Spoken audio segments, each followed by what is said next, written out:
The year is 2020. Leclerc had transformed into a banana in the hopes of making Hamilton spin out. I've never looked so good.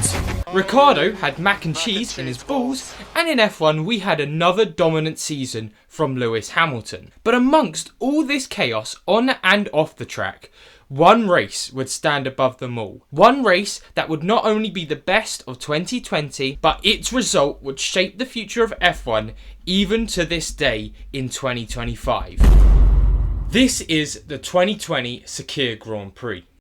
So there are a few things you need to know before going straight into the Grand Prix, and one of them is this season was slightly different to the rest of the seasons we have had in F1. As we all know, there was a pandemic going around the whole world, meaning that was only actually 17 races on the calendar, and a lot of these races were at the same track. You'll have Bahrain one week and then have Sakir the next week, which was just a different layout of Bahrain to fill up the calendar as a lot of places were off limits. But coming to the end of the season, which was right where Sakir was in the calendar, the big talking points were Sergio Perez out of the sport for now if he could not find a seat, as Sebastian Vettel was joining the rebranding of Racing Point to Aston Martin for 2021. And to add some extra seasoning to this race before it even started, Lewis Hamilton had been confirmed to have tested positive for COVID-19, meaning he could not take part in this race, and Romain Grosjean had just come off the back of his terrible crash in Bahrain last weekend before the Sakir Grand Prix,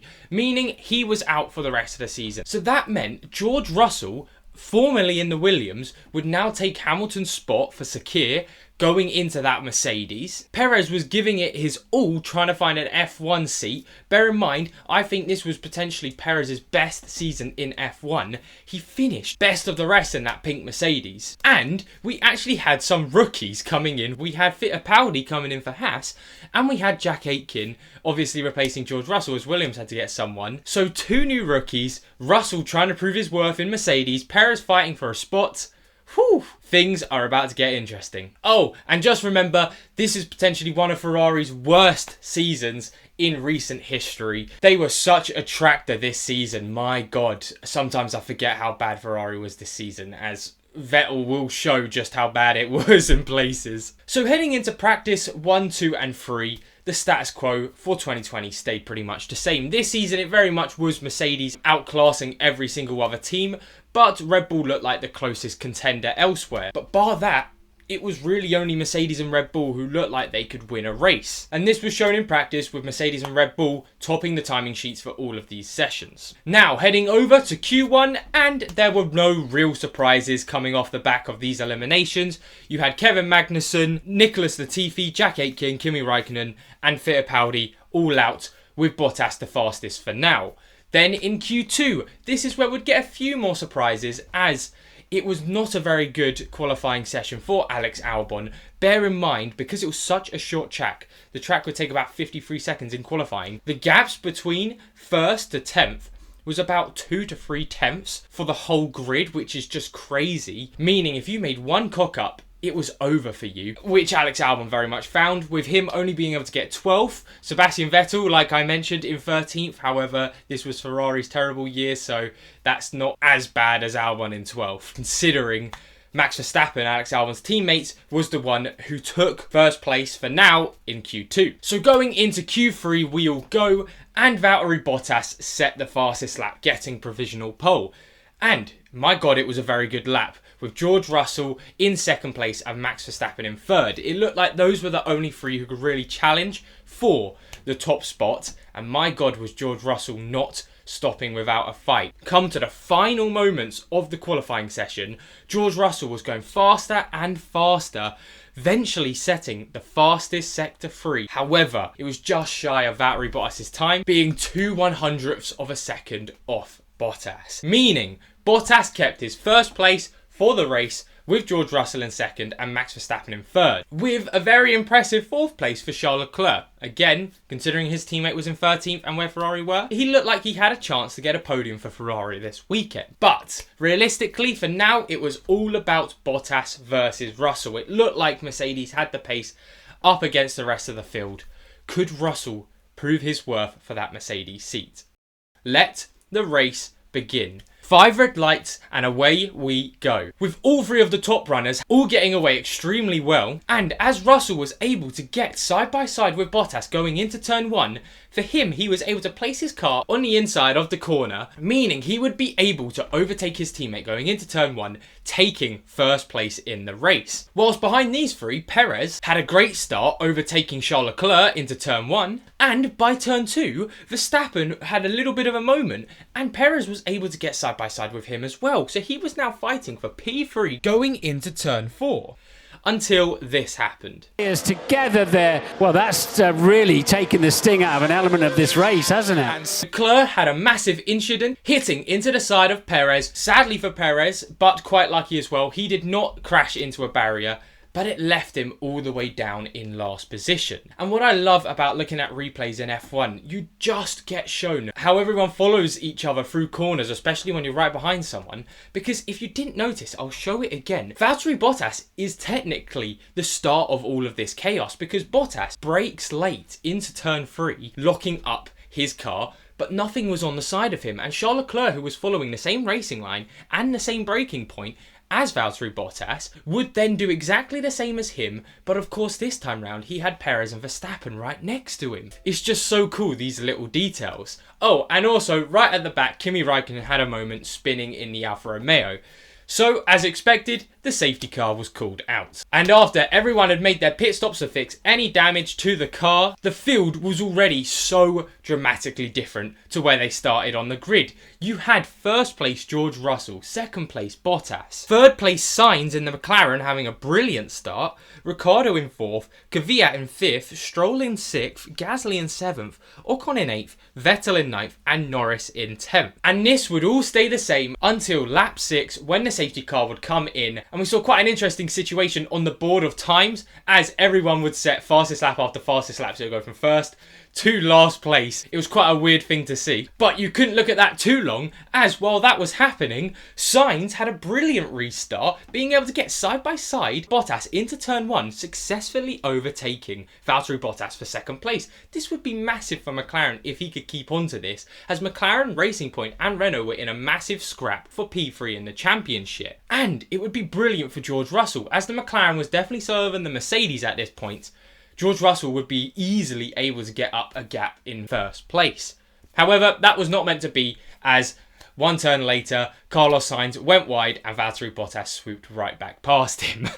And then, like always, the race started to quiet down as we got into the middle part of the race, as everyone would start to get more into the groove of this race, with not a lot of movement in the top 10. However, just entering the top 10 and just outside of it, we eventually got some battles on lap 20 between Lando Norris, Alex Albon and Sergio Perez, all having a scrap, with Alex Albon, might I say, having a brilliant overtake on Lando Norris for 9th place, with Lando Norris dropping down to 10th. However, Lando Norris could not keep hold of this for very long, as Sergio Perez took advantage of Lando Norris being a little bit wide after being overtaken and overtook him on the same lap as well, meaning Perez was now officially back up into the points after being dead last. He had a lot of pace in that Racing Point this race, and my god, he would show it on the next lap, on lap 21, being able to take Alex Albon in the Red Bull for 9th. But after this little bit of on-track overtaking, we have to look back at the top 2 of George Russell and Valtteri Bottas. Bear in mind, it's such a short lap. There was actually 87 laps of the race.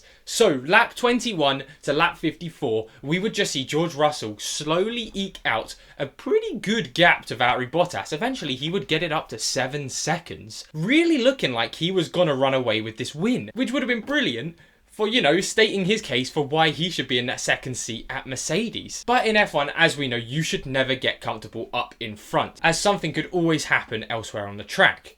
And what's rule number 1 in F1? If you want some drama in a race, you need a Williams to DNF. And that is exactly what happened, as Nicholas Latifi's car could not hold on any longer, and he would have to retire, putting his car on the side of the track, bringing out the virtual safety car. Now, for now, George Russell was pretty safe, but Carlos Sainz and Daniel Ricciardo took advantage of this, seeing the potential to get a cheeky, very good pit stop on the rest of the field, coming in on lap 55. And bear in mind, these two were 3rd and 4th place, so this had to be the right call, otherwise it could very much screw up the rest of their race. And whilst these pit stops were happening for Sainz and Ricciardo, Sergio Perez was now sizing up a move on Lance Stroll, his teammate. Stroll on lap 56. And bear in mind, because of these pit stops, Sergio Perez was now up to 5th place. And if he got Stroll, would be up to 4th. And that is exactly what happened, as Lance Stroll could not hold off against his teammates, being hit with one of the most outrageous fakes I've ever seen in F1. And it wouldn't last long for Perez to move from 4th to 3rd, as one lap later, on lap 57, he would then go and overtake Esteban Ocon on the exact same area of the track.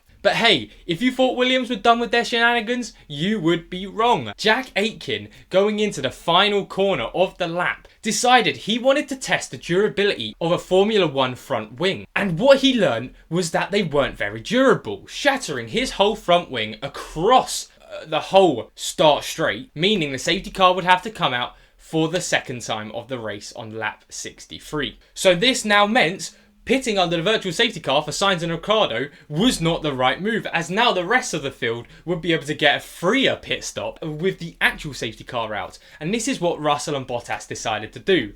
And Mercedes, who are normally so brilliant with their pit stops, well, they decided to try something new as they were trying a new driver out and see how it would be to completely destroy both of their drivers' races in one single pit stop. George Russell comes in and it's already a slow pit stop. It looked like they weren't ready for both of Bottas and Russell to come. And Russell's pit stop, although was bad, still let him get out in P1 completely safe. Bottas, on the other hand, now didn't have any tyres ready for him. So, after all of the chaos trying to get the tyres, getting them on Bottas's car, by the time he got out of the pits, he was now down in 5th place, behind Perez, Ocon and Stroll. But it doesn't stop after just that one pit stop, as if you thought George Russell got away with it, well, he bloody didn't, as those tyres they put on George Russell's car were actually Valtteri Bottas's, and you can't put them on Russell's car, meaning he would have to come into the pits, do another pit stop, get the right tyres on, and now he was in 5th with Bottas in 4th.